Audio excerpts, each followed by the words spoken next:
wasn't bad for an undercover story, probably more solid than that of Journey to the End of Night, but that episode had its own share of problems without the undercover aspect alone. Infiltrating a money laundering operation is nothing new in terms of anything in entertainment, as it's been done in TV and movies before, but for the purposes of this episode, it serves as what I like to think of as a filler episode, as it's not advancing the story from Night of the Living Dead with the reveal that Carr is still around.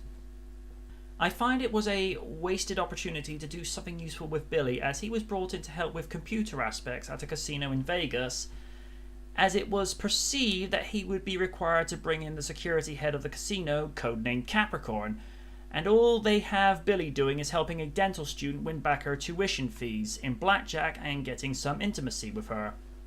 I mentioned back in my review of Night of the Hunter that if you thought I was nitpicking with my critique of KITT's use of weaponry of missiles on his doors courtesy of his nanotech, then you should wait until I got to this episode. Alrighty, let's address the umpteenth pink elephant in the room. Now, I have been overly critical of his transformation since the series opted for the more mechanical persuasion and not the way that was more subtle and effective in the pilot, and subsequently not being a fan of the Hot Rod KITT form nor the Pickup KITT mode. Seriously, that's just dumb. But the one that takes the cake is seeing the KITT Stang transform into a people carrier that is quite possibly longer and bigger than that of the Pickup KITT, and is just extending his capabilities of his nanotech to beyond the ridiculous. But the KITT-carrier? Oh jeez Louise, where do I begin? I have stated so many times till I have been blue in the face since 2008 that when it was the SG Pilot set of principles with regards to transformations, where he changes into cars of similar shape and mass, that it made sense because he was using the material within his means and not changing into vehicles that would be too large from his KITT Stang form.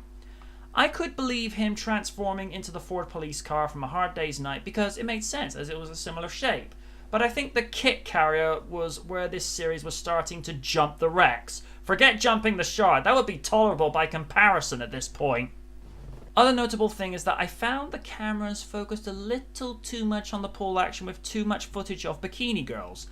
That is one thing I've noticed that this generation did more of when compared to G1, is that this series was fleshier. Season 1's Forget Me Not was considered the fleshiest episode with the amount of bikini footage on display, which at the time was new for a family show in the 80s, quite tame by today's standards.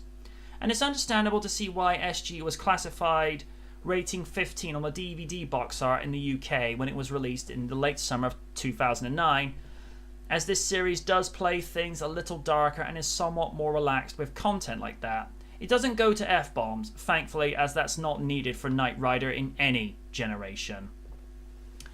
The other subplot of Charles Grayman's love life being discussed and focused on with Tess Landerfly was a welcome change of pace, as it was nice to see that the Doc had needs and emotions, and considering it had been some time since he had companionship since the divorce and death of his ex-wife. Not a bad episode, but again, I just thought it was just a filler episode, biding time before the mid-season point where the series would go into a change of direction. Good night from the night.